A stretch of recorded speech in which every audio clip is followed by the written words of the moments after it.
Ayun guys, welcome po sa live namin. Kasama ko po ang nag-iisang Enzo. Hi po. At syempre, ang nag-iisang Queen Jody po. Ayan, thank you so much po sa mga tumangkilik at sumuporta at nag-follow sa aming page ng Team Saudi. Ayan guys, sa mga gusto pong mag-request ng mga content na gagawin namin sa mga susunod na araw, mag-PM lang po kayo sa page o kaya mag-comment po kayo sa mga vlog po namin.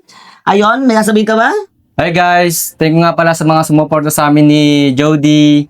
Sa mga nag-PM pala sa akin guys, sa page na lang po kayo mag-PM para nababasa po namin. Ayun guys, narinig niyo po si Kenzo. So sa mismong page na lang po kayo ng Saudi mag-message para po agad-agad po namin nababasa ang mga requests sa mga pa-shoutouts nyo guys. Okay?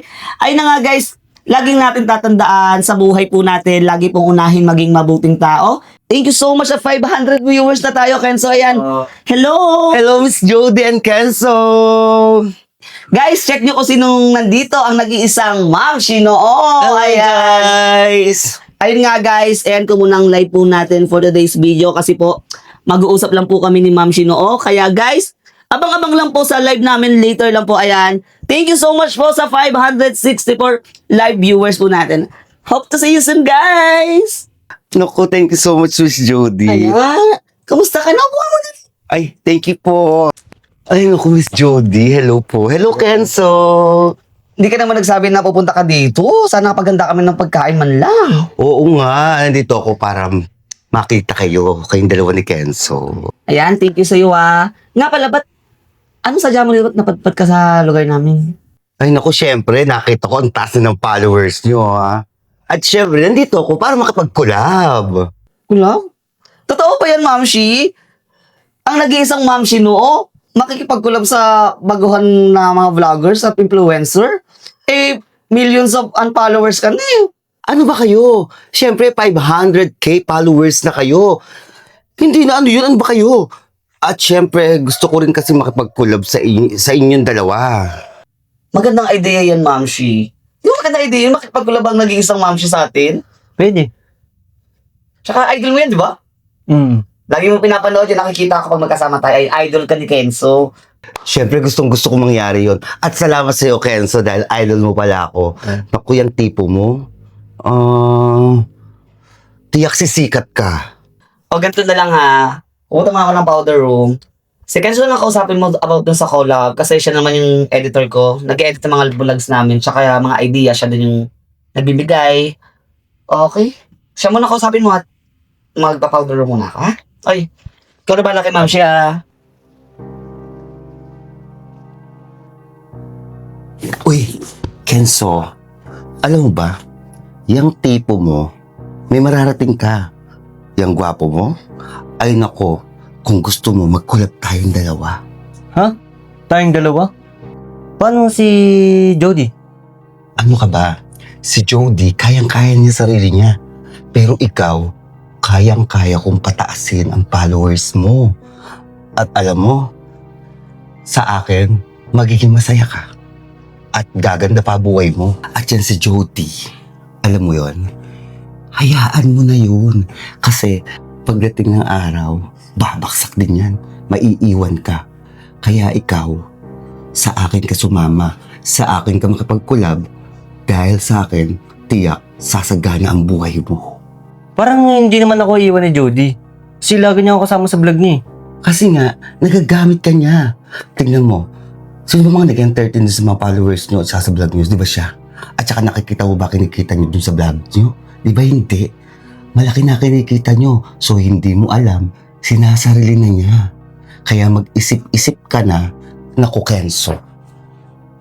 Kung tayong dalawa magsasama, hindi lang 50-50. 70% sa'yo, 30% pa sa akin. Mas maliit pa yun sa akin, di ba? Mas malaki yun sa'yo. Hindi naman ako after sa kita eh. Gusto ko lang itong ginagawa ko. Ay naku, Kenzo. Bahala ka. Ikaw din. Kung sa akin ka, ay naku, talagang papalagpag ka sa turok ng tagumpay. Magaling ako. Alam mo yan kung ilan na yung followers ko, di ba? At ilan na mga views ko. Eh siya. Diyos ko. Wala pa sa kalahati ng views ko yung mga views niya. Kaya ikaw, Kenzo, mag-isip-isip ka na. Dahil pagdating ng araw, iiwang ka niya, siya ang tataas. Hey, Mars! Naku, bukas yung gate. Pumasok na ako. Ay naku, baka nakalimutan ni Kenzo yun. Nga pala, bakit ka napunta dito? Eh, kasi naman tumantuwa ako sa mga vlogging era yung dalawa ni Mama Shino, ano? Alam mo ba, may balita ako. Hindi ka ba nanonood? Hindi na masyado. Pag dumadaan lang sa newsfeed ko, pinapanood ko. Pero kasi, super busy. Kasi nga, di ba, biglang boom yung followers namin ni Kenzo. Hindi ko naman inaasahan na biglang magaganon yun. Try lang naman yun, di ba? Kaya nga, naku. Saka wala nang panahon mag-chismis-chismis kasi nga nakakatuyo ng utak ang mag-isip ng content. Buti nga na dyan si Kenzo, mabilis yung utak mag-ano eh. Congratulations, nakita ko kasi 500,000 yung followers mo, ha? Naku, talaga pataas na ng pataas. At eto pa, alam mo ba, yung What's Next with Alex ni Aldrin, at saka yung kay Marquis, di ba nag-tandem yung dalawa? Naku, pinabalitaan ako. Eto pa lang si Ma'am Shinoo, sinulot si Marquis. Tapos, iniwan ni Marquis to si Aldrin. So ngayon, gawa to si Aldrin kasi pababa yung followers niya dahil ano nga si Marquis. Di ba nakakaawa?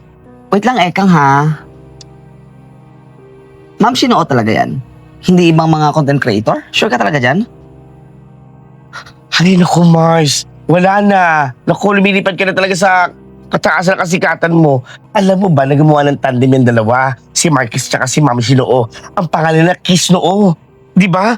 Sounds parang matanda na kaya halikan sa noo pero patok na patok sa masa, Mare. Naku, talagang umangat ang followers si Ma'am Shi. At eto pa, nung tumaas na siya ng tumaas, iniwanan naman niya ngayon si Marquis.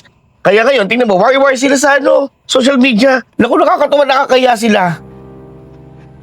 Kim, bigla naman ako kinabahan sa sinabi mo.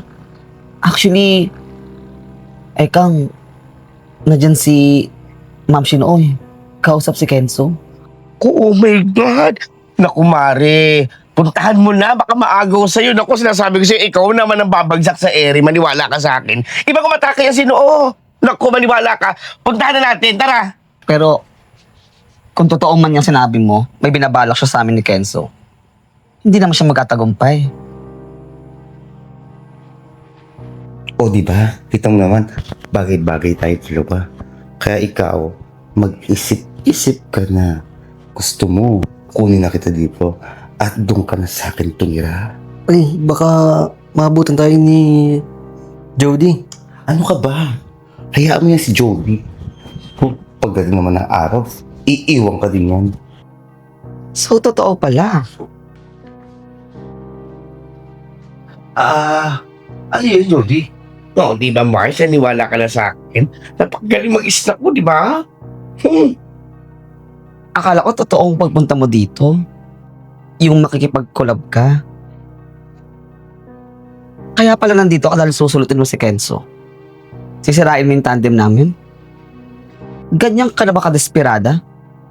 Ma'am Shinoo? Jody, ano ba yung pinagsasabi mo? Actually, yung nadatnan mo, content yun. Tinatry ko lang at tinuturo ko sa kanya kung ano yung mga gagawin nating tatlo. Diyos ko, hindi ko type si Kenzo, no? Anong content? Di yung content, no? Umakayapos ka nga sa akin eh. Ganyan ba yung ginagawa mo, Ma'am Shinoo? Kaya tumaas ang followers mo? Yung mang-ahas ng kapwa content creator?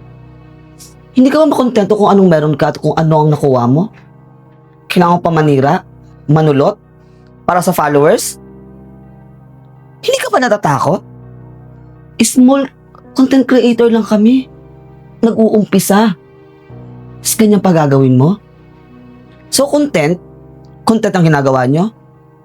Etong content, hi guys, kitang-kita nyo naman at narinig lahat ng mga pinag-usapan nila. At totoo lahat ng mga sinasabi ng ibang tao kay Ma'am Shinoo nyo. Na ahas, mga agaw, manggagamit. Ngayon yung sabihin napakabuti ng Ma'am Shinoo nyo. Dahil hindi lang ako ang binitiman niya. Lahat ng mga maliliit na content creator gusto niyang gamitin, sirain para lang sa followers. O ano? Ba't hindi ka makaharap? Content yung gusto mo, di ba? Gusto mong sumikat? Gusto mo ng views? Ito ang magkapasikat sa'yo. Ito yung magpapataas ang followers mo. Ito ang magpapaviews sa'yo ng malaki. Humarap ka! Harapin niyo silang lahat. Harapin mo lahat ng mga pinaggagawa mo. Excuse me. Excuse me. Hay! Ano? O, di ba? Ba't ayaw mo pakita? Ano? Patunayan mo yung sarili mo. Ikaw, Ekang. Siguro ikaw ang chuchu, ano? Ikaw nagsabi kay Jody ng mga ganyang kwento. Walang iya ka? Panapan mo ko? Hanga-hanga pa naman ako sa'yo, tapos ganyan pala ginagawa mo?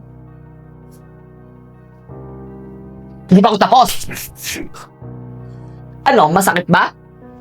Masakit ba ang sampalin ng katotohanan? Ma'am, Sinoo? Tingnan ko lang kung may mukha ka pang iyaharap bukas. Kung kaya mo magbukas ng social media account mo. Sa Ewan sobrang... ko sa inyong dalawa. Ikaw, Jody, hindi ka aasenso, hindi ka tataas. Dahil wala kang kwenta. At lalong-lalo lang, hindi ka sikat. Okay na. Tama na.